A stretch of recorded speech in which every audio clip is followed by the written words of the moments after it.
Hello friends, welcome back to our channel life of housewife. Friends எல்லோரும் எப்படி இருக்கீங்க? God's grace எல்லோரும் சூப்பராக இருப்பீங்கன்னு நம்புகிறேன். நாங்களும் ரொம்பவே சூப்பராக இருக்கோம். மார்னிங் பிரேக்ஃபாஸ்ட் ரெடி பண்ணிக்கிட்டு இருக்கேன். சிம்பிளாக ஆப்பமும் கடலைக்கறியும் தான். அது வெள்ளைக்கொண்ட கடலை போட்டு ரொம்ப சிம்பிளாக ரெடி பண்ணியிருக்கேன். கிட்ஸ்லேருந்து பெரியவங்க வர விரும்பி சாப்பிட்ற மாதிரி இந்த கடலைக்கறி இருக்கும்.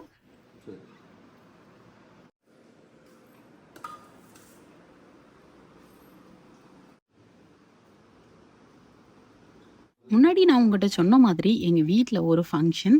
அதனால கொஞ்சம் வீட்டை க்ளீன் பண்ணலான்னு சொல்லி ஆரம்பிக்கும். அதனால் வீட்டில் கொஞ்சம் டச்சப் ஒர்க்குகள்லாம் இருந்தது. அதனால் பெயிண்ட் பண்ண ஆளை விட்டுருக்காங்க. இதை யூஸ் பண்ணி நானும் கொஞ்சம் வீட்டை டீப் க்ளீன் பண்ணிக்கலான்னு சொல்லி என் வேலைகளை ஆரம்பிக்கேன். ஃபஸ்ட்டு வேலையாக கிச்சனில் இருந்து ஆரம்பிக்கேன். மொத்த கிச்சன்லேயும் இந்த ஸ்டோரேஜ் ரேக் மட்டும் எப்படி தான் மெஸ்ஸி ஆகும்னே தெரியல. அவ்வளோ மெஸ்ஸியாக இருக்கும். அதை ஃபஸ்ட்டு க்ளீன் பண்ணிட்டாலே கிச்சனு பாதி வேலை முடிஞ்ச மாதிரி இருக்கும். ஸ்டோரேஜில் இருக்கிற அடிக்கடி யூஸ் பண்ணாமல் அப்படியே ஸ்டாக் வச்சுருக்கிற திங்ஸ் எல்லாம் வெளியில் எடுத்துட்டு க்ளீன் பண்ணோன்னா நிறைய ஸ்பேஸ் கிடைச்ச மாதிரி இருக்குது. நெக்ஸ்ட்டு க்ராக்கரி வெசல் ஸ்டோரேஜ் செல்ஃபையும் நல்லா க்ளீன் பண்ணி அதையும் ரீஅரேஞ்ச் பண்ணி வச்சுருந்தேன். இது மொத்தமா ஒன் டே கிளீனிங் இல்ல. 1 வீக்கா நான் பண்ண கிளீனிங்க தான் ஒரு விளாகா உங்க கூட ஷேர் பண்றேன். குட்டி குட்டி மீனா சின்ன சின்ன தொட்டிகள்ல போட்டு வச்சிருக்குது. பார்க்கறது எந்த அளவுக்கு அழகா இருக்குதோ அதே மாதிரி கிளீன் பண்றதும் ஒரு பெரிய வேலையா இருக்கும். கிளீன் பண்ற அன்னைக்கு எல்லாமே ஒரு வாட்டி கிளீன் பண்ணி வச்சிருவேன்.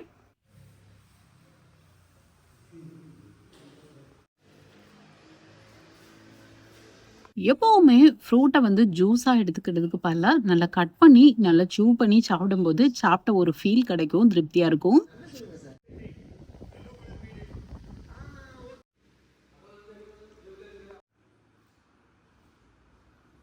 குட்டீஸ் மட்டும் இல்லை, நானுமே வீட்டில் சின்ன சின்ன பொருளாக ஸ்டோர் பண்ணுறது நிறைய டம்ப் பண்ணி வச்ச மாதிரி இருக்குது. கொஞ்சம் தேவையில்லாத பொருட்களை கழிச்சிட்டு கொஞ்சம் க்ளீன் பண்ணி வைக்கும்போது நம்மளுக்கே கொஞ்சம் வீடு க்ளீனாக இருக்குங்கிற ஒரு திருப்தியும் இருக்குது. நம்ம கொஞ்சம் ஃப்ரெஷ்ஷாக ஃபீல் பண்ணுற மாதிரியும் இருக்குது. எல்லா ரூம்கள்லையும் ஃபஸ்ட்டு ஒட்டறை அடித்து ஃபேனெல்லாம் க்ளீன் பண்ணி விட்ட பிறகு அவங்க ஒயிட் வாஷ் பண்ணியிருக்காங்க. அதுக்கு பிறகு பெட் கவரெல்லாம் ரிமூவ் பண்ணிவிட்டு கொஞ்சம் ஃபேனெல்லாம் போட்டு ஜன்னல்லாம் ஓப்பன் பண்ணி விட்டுருக்கேன். அந்த பெயிண்ட் ஸ்மெல் வெளியில் போகணுங்கிறதுக்காக. போன வாட்டி டீப் க்ளீன் பண்ணதுக்கு கூட ஹெல்ப்புக்காக ஒரு ஆண்டியை கூப்பிட்டு இருந்தேன்.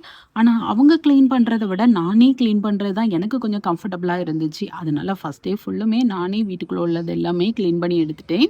நானே டீப் க்ளீன் பண்ணும்போது தான் இது தேவை இது தேவையில்லைன்னு ஒதுக்கிட்டு க்ளீன் பண்ணுறதுக்கு கன்வீனியண்ட்டாக இருக்குது. அதனால இந்த வாட்டி நானே க்ளீன் பண்ணியிருக்கேன். வீட்டுக்கு உள்ளேயாவது பரவாயில்ல, நம்ம வாரத்துக்கு ஒரு நாள் எப்படியாவது ஒற்றை அடித்து 15 நாளைக்கு ஒரு வாட்டி ஒரு டீப் க்ளீன் பண்ணிக்கிடுவோம். ஆனால் வெளியில் அப்படி இல்லை.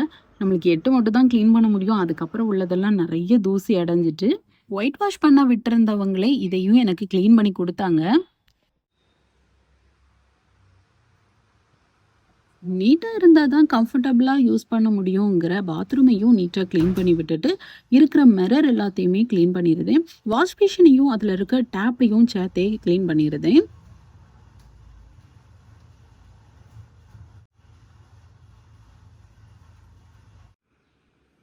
க்ளீனிங்னு ஆரம்பித்த இந்த ஒரு வாரமும் ஒவ்வொரு நேர சாப்பாடும் எவ்வளோ சிம்பிளாக குயிக்காக வேலையை முடிக்க முடியுமோ அப்படி தான் மெனுவை செலக்ட் பண்ணி குக் பண்ணியிருந்தேன். அந்த வகையில் இன்றைக்கான லன்ச் மெனு என்னன்னு சொல்லி பார்த்தீங்கன்னா, சுட சுட சோறு, பொட்டோட்டோ ஃப்ரை, பருப்பு கூட்டு, கூடவே ரசம். ரொம்ப சிம்பிளான மெனுவாக இருக்கும். ஆனால் மிக்ஸ் பண்ணி நல்லா சாப்பிட்டோன்னா வயிறு ஃபில்லான மாதிரி இருக்கும். ஒவ்வொரு நேர சாப்பாடும் கொஞ்சம் நம்மளுக்கு மனசுக்கு பிடிச்ச மாதிரி வயிறை ஃபில் பண்ண மாதிரி சாப்பிட்டா மட்டும்தான் வேலைகளை தொடர்ந்து செய்யறதுக்கு கொஞ்சம் சுறுசுறுப்பாக இருந்த மாதிரி இருக்கும். டயர்டாக தெரியாமல் இருக்கும்.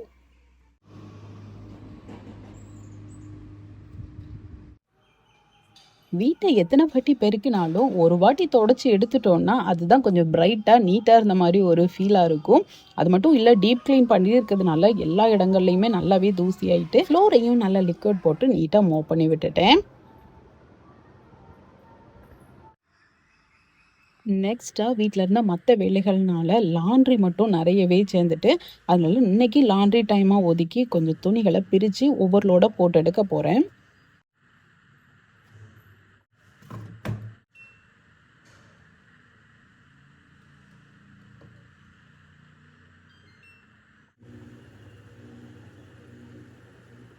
ஃபர்ஸ்ட் லோடில் போட்டு எடுத்தது எல்லாமே நம்மளுக்கு லைட்டாக வாஷ் பண்ணனா போதும், ஒரு ஃப்ரெஷ்னஸ் கொடுத்தா போதுங்கிற மாதிரி உள்ளது மட்டும் ஃபஸ்ட்டு போட்டு எடுத்து அதை ஃபஸ்ட்டு காய போட்டுருந்தேன். இது எதுக்காகன்னா, கொஞ்சம் டைமும் சேவ் ஆகும். அது மட்டும் இல்ல, வெயில் இருக்கிற நேரத்திலேயே கொஞ்சம் நெறைய துணிகள துவச்சு காய வச்சும் எடுத்துறலாம் அதுக்காக தான்.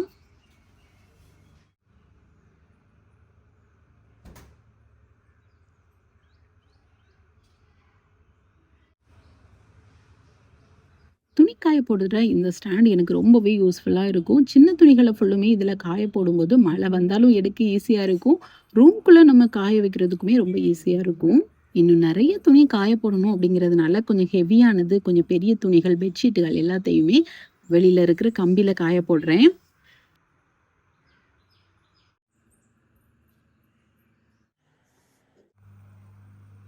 ஒவ்வொரு டைமும் துணி வாஷ் பண்ணி முடிச்சதுமே ரீலோட் பண்ணிவிட்டு, அடுத்தெல்லாம் துணிகள துவைக்க விட்டேன். வெயில்ல காய போட்டு எடுத்துறலாம் அப்படிங்கிறதுக்காக, முடிஞ்சிட்டு சவுண்ட் கேட்டதுமே எடுத்து கடகடன்னு துணிகளையும் காய போட்டேன்.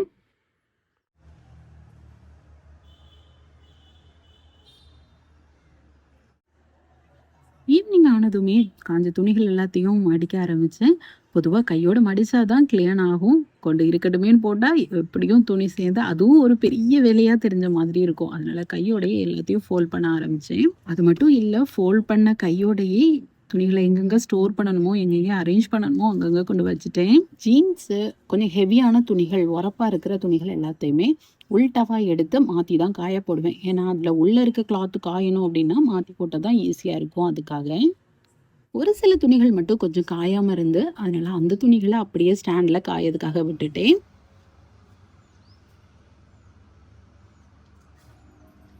மார்னிங் டைம்ல இவ்வளோதான் துவைக்க முடிஞ்சது. நைட் டைம்ல துவைச்சது எல்லாமே வீட்டுக்கு உள்ளேயே காய போட்டிருந்தேன்.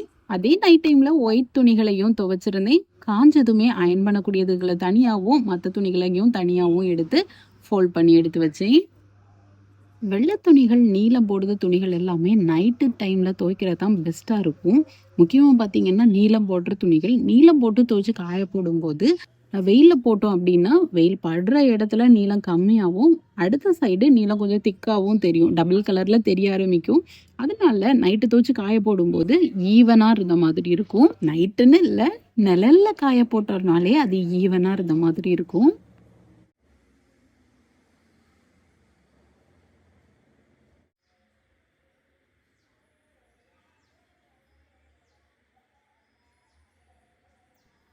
இந்த ட்ரெஸ் எல்லாமே ஜெசிகாவும், ஆகாஷும் வீட்டுக்கு டெய்லி வேர்க்கு யூஸ் பண்ணக்கூடிய ட்ரெஸ்ஸுகள். அதனால இது எல்லாமே அயர்ன் பண்ணவும் வேண்டாம் அப்படிங்கிறதுனால அப்படியே ஃபோல்ட் பண்ணி கபோர்டுகள்ல ஸ்டோர் பண்ணிட்டுதேன். அயர்ன் பண்ணக்கூடியதுகள தனியா எடுத்து வச்சு அயர்ன் பண்ணவும் குடுத்துட்டேன்.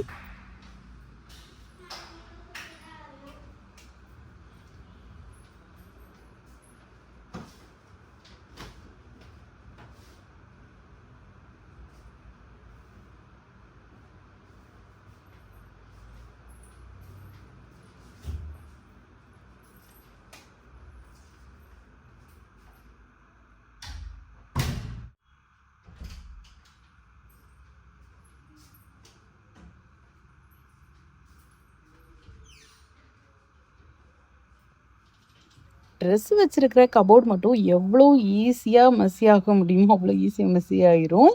நானும் ஒவ்வொரு வாட்டி துணிய துவைச்சு காய போட்டு அத மடிச்சு கொண்டு வைக்கும்போதுமே, லைட்டா அரேஞ்ச் பண்ணிட்டு தான் திருப்பி ட்ரெஸ்ஸ ஸ்டோர் பண்ணுவேன். அது எப்படி ஸ்டோர் பண்ணாலும் நான் நெக்ஸ்ட் டைம் கொண்டு துணிய உள்ள வைக்கும்போது அது அப்படிதான் இருக்கும். நான் யூஸ் பண்ணிக்கிட்டு இருக்க இந்த கலர்ஃபுல்லான ஒரு ரேக்கு எனக்கு ரொம்பவே யூஸ்ஃபுல்லா இருக்கு. நான் இது பழைய வீட்ல இருக்கும்போதும் யூஸ் பண்ணியிருந்தேன். இப்போ புது வீட்டுக்கு மாறுன பிறகும் இத கொண்டு வந்து இப்போ யூஸ் பண்ணிக்கிட்டு இருக்கேன்.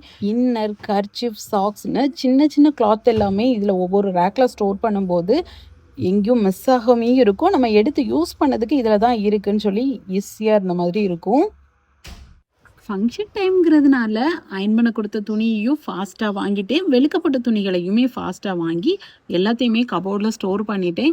ஃபங்ஷனுக்காக வெளியில போக வேண்டியிருக்கும். நெறைய ஷாப்பிங் போக வேண்டியிருக்கும். வீட்டுக்கு யாராவது வருவாங்க. அந்த சமயங்கள்ல மாத்தி மாத்தி ட்ரெஸ் போடுறதுக்கு இது யூஸ்ஃபுல்லா இருக்கும். நம்மளுக்கும் டென்ஷன் இல்லாம இருக்கலாம். சோஃபாவோட கவர், ஸ்க்ரீன் எல்லாமே ஒரு வாட்டி வாஷ் பண்ணி போட்டுறலான்னு சொல்லி, அதையும் ஒரு கிளீனிங்கா எடுத்தோம். சோஃபால எதுக்கு கவர் அப்படின்னு பார்த்தீங்கன்னா, எங்க சோஃபா ரொம்ப ஒரு லைட் கலர். எங்க வீட்ல இருக்கிறது எல்லாமே குட்டி பிள்ளைங்க. அப்ப நெறைய அழுக்காகும். நம்மளே பெரியவங்க யூஸ் பண்ணும்போது நெறைய அழுக்காகுது அப்படின்னு சொல்லிட்டு, ஒரு கவர் செலக்ட் பண்ணி மேலே கவர் பண்ணி விடலான்னு சொல்லி பிளான் பண்ணோம். நிறைய கவர் ட்ரை பண்ணேன். எல்லாமே நம்ம ஒரு வாட்டிட்டு உட்காந்துட்டு எழும்பும்போது அங்கங்கே கலைஞ்சிருது. அதுவும் குட்டீஸ் உட்காந்துட்டு கொஞ்ச நேரம் டிவி பார்த்துட்டு எழும்பும்போது டோட்டலாக கலைஞ்சிருது. அதுக்கு பிறகு இதே மாதிரி உள்ளன் பெட்ஷீட் வாங்கி மேலே கவர் பண்ண பிறகு எனக்கு கொஞ்சம் கம்ஃபர்டபுளாக இருக்குது. வாஷ் பண்ணவும் கம்ஃபர்டபுளாக இருக்குது, யூஸ் பண்ணவும் கம்ஃபர்டபுளாக இருக்குது. அது மட்டும் இல்லை, வருஷத்துக்கு ஒரு வாட்டி இதே மாதிரி 3 பெட்ஷீட் வாங்கி 1500 வேலையை முடிச்சிடலாம் அப்படின்னு சொல்லிட்டு எனக்கு இது பெஸ்ட் ஐடியாவாக தோணுச்சு. அதனால் வாங்கி இதே மாதிரி கவர் பண்ணி விட்டோம். இன்றைக்கி எடுத்து வாஷ் பண்ணுறேன் அப்படின்னா மறுநாள் காலையில் அதே மாதிரி விரித்து விட்டுறலாம். நெக்ஸ்ட்டாக கிராசரிஸ்லாம் வாங்கி ஸ்டோர் பண்ணுறது. வீட்டில் ஃபங்க்ஷனு சொல்லியாச்சு. என் ஃபேமிலியோ பெரிய ஃபேமிலி. கிச்சனை டீப் க்ளீன் பண்ணும்போதே என்னென்ன கம்மியாக இருக்குது, எதை அதிகமாக வாங்கி வைக்கணும்னு நோட் பண்ணிவிட்டு அதுபடி லிஸ்ட்டு படி வாங்கி ஸ்டோர் பண்ணிக்கிட்டு இருக்கேன். ஒரு சிலது நம்ம இங்கே வாங்கி ஸ்டோர் பண்ணுற மாதிரி இருக்கும். ஒரு சில திங்ஸுகள் நம்ம ஆன்லைனில் வாங்கும்போது எனக்கு கொஞ்சம் ரேட்டு கம்மியாக கிடைக்கிற மாதிரி இருக்கும். அந்த திங்ஸுகள் எல்லாமே ஒரு வாரம் கேப் இருக்குறதுங்கனால எல்லாமே ஆன்லைனில் வாங்கி அதையுமே வீட்டில் ஸ்டோர் பண்ண ஆரம்பித்தேன். முக்கியமாக shampoo, soap, washing liquid, dishwasher gel, இப்படி ஒரு சில திங்ஸுகளை நான் அமேசான்லேயே ஆர்டர் பண்ணி அதையும் ஸ்டோர் பண்ணி வச்சுருக்கேன். காய்கறிகள் எல்லாமே தேவைக்கு ஃப்ரெஷ்ஷாக வாங்கிக்கிடலாம் அப்படின்னு சொல்லிட்டு எலுமிச்சம்பழமும் நெல்லிக்காய் மட்டும் ஒரு வாரத்துக்கு முன்னாடியே கிடைக்கும் போது தேடி பிடிச்சு வாங்கி வச்சுட்டேன். கூடவே மஷ்ரூமும் வாங்கி அதையும் ஃப்ரிட்ஜில் ஸ்டோர் பண்ணியிருக்கேன்.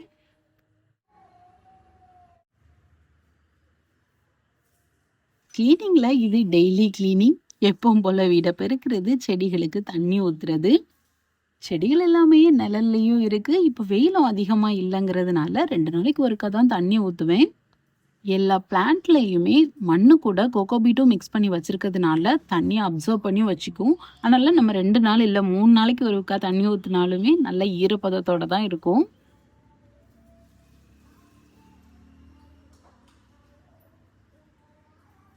இன்டோர் பிளான்ட் பிடிச்சிருக்கிறதுனாலையோ என்னமோ தெரியல, இன்டோர் பிளான்ட்டுகளை மெயின்டைன் பண்ணுறது ரொம்ப ஈஸியாக தான் இருக்குது. ஆனால் வீட்டில் போட்டிருக்கிற தரையோ ஒயிட் கலர், நிறைய இடங்கள்ல இந்த செடியில் உள்ள மண் அந்த கரைகள் பட்டு கொஞ்சம் கரை பிடிக்க ஆரம்பிக்குது. அந்த கரையெல்லாம் தேய்ச்சி க்ளீன் பண்ணி நல்லா ஒயிட்டாகவே மெயின்டைன் பண்ண தான் கொஞ்சம் கஷ்டமாக இருக்குது.